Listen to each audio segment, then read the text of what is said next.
Is the Fender Made in Japan Tremolo a good upgrade for your Squier guitar? What are the problems with the Squier Offset Tremolo? Is the Fender Made in Japan unit good in its own right? Will changing your guitar's tremolo fundamentally change the sound and the tone of your guitar? What are the pros and cons of the Squier Offset Tremolo, and what are the pros and cons of the Made in Japan unit? Does one weigh more than the other? Does one sound different than the other? Do those sounds carry through in an electrified sound? Does one have more range than the other? Do they have a different operational sound? Is one smoother than the other? And is the tuning stability better on one than the other? If you've ever wondered any of these questions, or are wondering them right now, then you've come to the right place. We're going to be exploring all of these questions, and I'm also going to answer the question why I chose to buy the Made in Japan unit rather than any other. Here we go.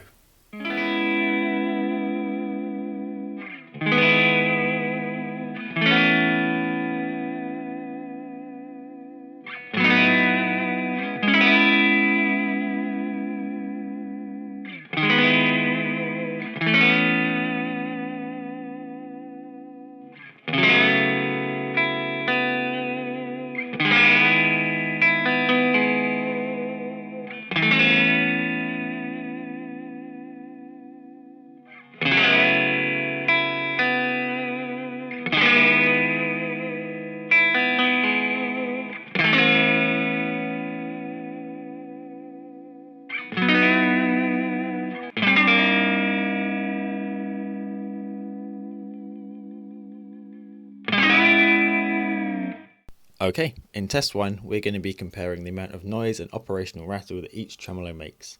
I've modified my Squier unit to reduce the noise it makes, but more on that later.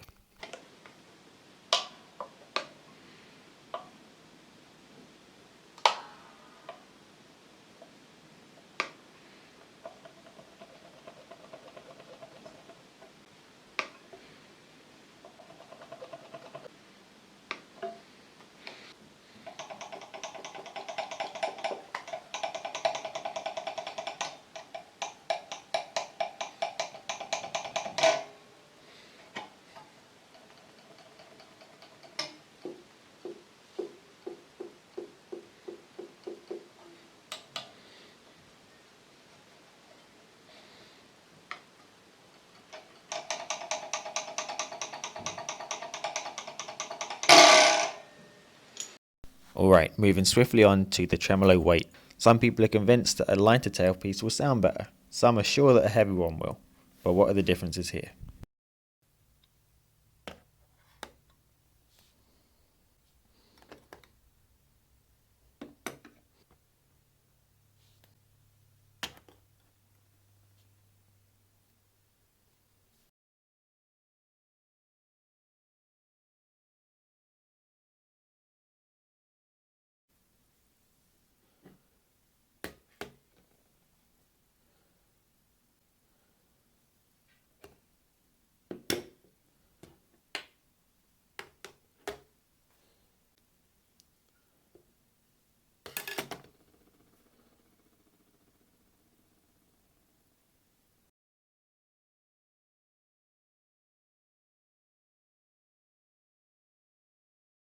Okay, so they weigh different amounts, and actually, they're made of different metals as well.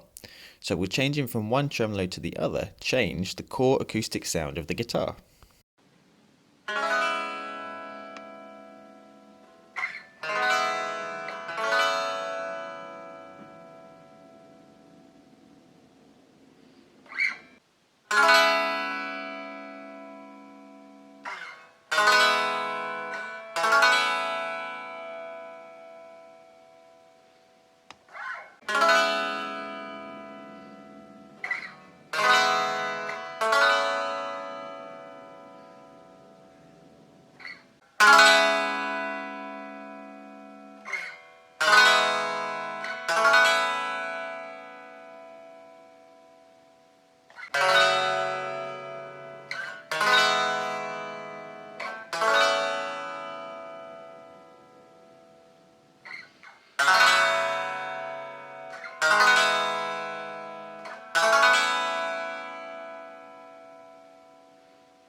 Alright, so there's a definite difference in the acoustic sound of the instrument in the room, but can these acoustic changes actually come through when you're playing through an amp?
Alright, this is what some of you have been desperately waiting for. How does the tuning stability between the two units differ, and is there a difference in how the two units wiggle?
Last but not least, the range test is designed to see whether one tremolo can drop the pitch lower than the other.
Alright, time to wrap this up.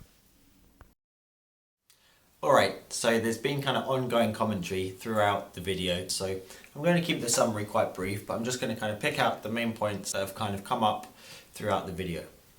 So round one, the weigh-in is quite interesting. A lot of people comment on the MIJ weighing less than the AVRI.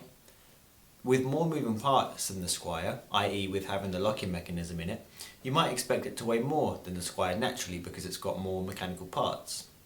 So it's interesting that it weighs less than the Squier. It seems to have the same arm as the Squier, albeit bent at a different angle, and we'll come on to exactly what that entails later. With the acoustic test, as soon as I strung the guitar up with the same strings and started twanging away with the MIJ tremolo, it immediately seemed brighter to me and more punchy to me and clearer. And I think this is typical of what you see when you swap a zinc alloy part for a stainless steel part. It's not necessarily unexpected, but it's very, very noticeable.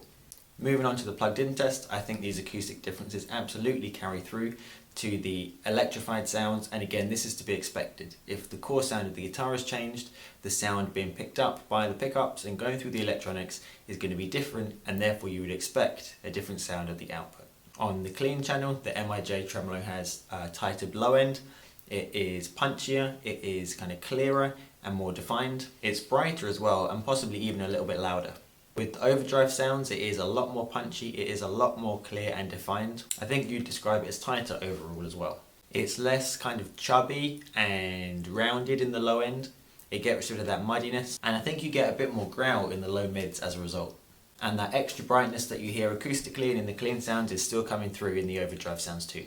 Moving on to test 4, the wiggle test and tuning stability. Apologies again for the disparity in tones between the two clips, but I hope you're able to still focus in on the action of the tremolo and the tuning stability throughout the clips, and I hope that the comparison with the tuner at the end was helpful. That was something that was suggested in my classic player versus the Squier tremolo video. I thought that was a really good idea, and I hope you can see the difference. There is a mistake on there. It says that the tuner is in half strobe mode. It's not. I pressed the wrong button, so it's actually 3 cents sharp rather than being in mode 3, which would be semi-strobe. With the Squier tremolo, the guitar goes out of tune almost immediately. The arm is less responsive, the whole tremolo is less responsive. You can see there's times when I'm moving the arm and there doesn't seem to be any change in the pitch. And that's not because the video is kind of synced or the clip isn't matching the audio, it's just there is kind of wasted movement in the Squier tremolo. The Squier is less responsive, less effective and less smooth. And of course it's noticeably out of tune by the end of the clip. The MIJ unit is immediately smoother and more effective. There is no wasted movement of the arm, and it creates a much more satisfying and a much smoother tremolo or vibrato effect. It's so much smoother to use, in fact, that it is so much more pleasing to play with that tremolo on than with the Squier unit on. It's just so satisfying to use the tremolo arm and just feel that smooth, effective, immediate response. And even though I was kind of more aggressive with the MIJ tremolo, doing additional kind of whammy action compared to the Squier unit, it was still far better in terms of tuning stability than the Squier unit was.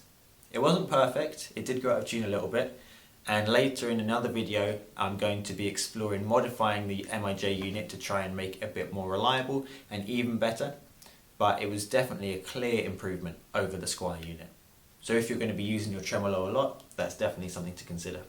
The range test was interesting. The Squier actually has more range than the MIJ unit, and depending on the issue with the MIJ arm, if it's bottoming out on the tremolo cavity, restricting the movement of the arm, it's either kind of a semitone or a tone difference. So again, that's another thing to consider.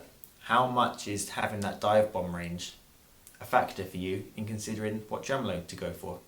For me, it's not such a big deal. I'm really using the tremolo more as an effect, as kind of like a fluttering, vibrato, maybe even a slightly chorusy effect. So for me, that's not a particularly big deal.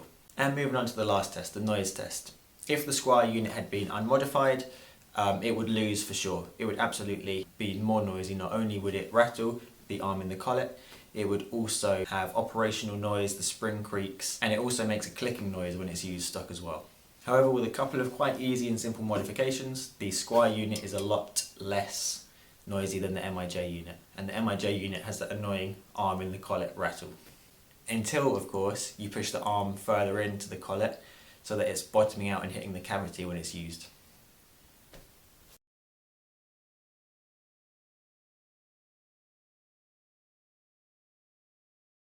Now, both tremolos have their issues.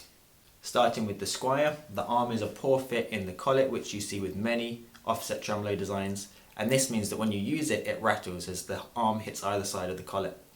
Now, I've done a really basic modification that's really effective to remedy this, and for any push-in arm type, I would recommend considering it. It's not a beautiful mod, but it is really effective. I explained this in the Classic Player tremolo video, but what I did is I got some gaffer tape, I wrapped it around the bottom of the arm, kind of all the way from the end up until the right angle point on the arm, and then I pushed that into the collet until it was all the way in, and in the process most of the tape comes off.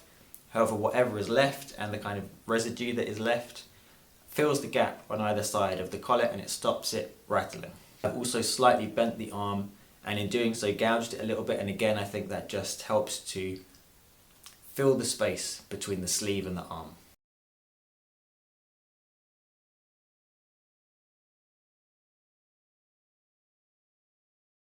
And as a result now it's basically silent in operation, aside from the creaky spring. The tuning stability is obviously poor with the Squier unit. The zinc alloy metal is not great for tone, it gives you that flubby, muddy tone. And without modification the bridge creaks and it clicks, and the spring is prone to making noise as well. Now there's a number of issues with the MIJ unit as well, and I'm going to make a whole video, like I mentioned, trying to remedy all these issues. Now I went for the MIJ tremolo because I wanted to keep the gold aesthetic on the Jazzmaster. The Jazzmaster is the 40th anniversary Squier Classic Vibe, it's the gold edition, and all the hardware is gold, including the bridge and the tremolo. I wanted to upgrade the tremolo because of all the issues with the stock Squier unit, but I didn't want to lose the aesthetic. That's why I didn't get an AVRI, that's why I didn't get a classic player, and I didn't really want to spend the same amount of money on a vibrato that the guitar cost new. So AxesRus in the UK offer this tremolo, which is exactly the same as the MIJ tremolo from Fender, albeit without the Fender embossed logo on it, and as a result, instead of being £79, it is about £45, but the unit is exactly the same. In my next video where I'm modifying this tremolo, I'm going to go into all the ways I've verified that it's the same tremolo, but trust me, it is exactly the same tremolo. However, the arm that comes with it is a different arm. Now, the arm is bent at the wrong angle, so that when the tremolo is set up correctly in terms of the spring tension, the arm is so low on the body that it is below the strings and it is below the bridge, making it effectively useless because there's so little room to get your fingers under the bar, you can't swing it over above the strings.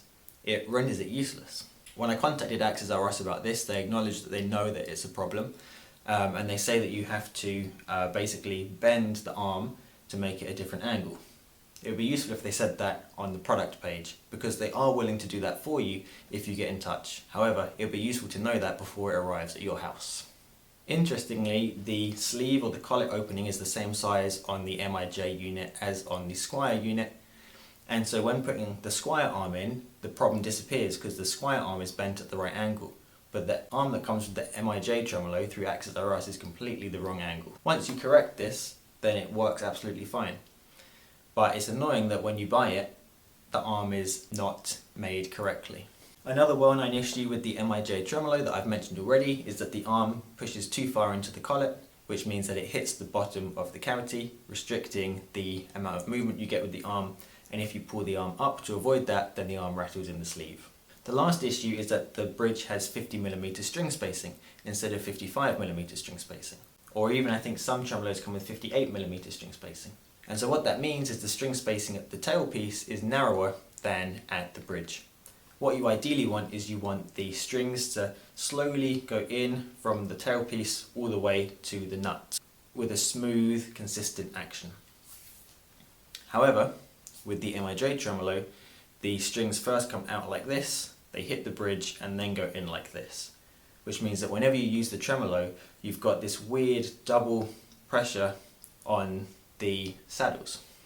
And this is a problem for tuning stability, and it also means that the strings are more prone to popping out of the saddle because they already have tension on both sides of the saddle. So, in conclusion, both units are flawed, but is the MIJ a suitable and worthwhile upgrade for your Squier guitar? Well, firstly, it's worth saying that if you pay the extra kind of £40 for the Fender branded unit, it should come with the correct arm.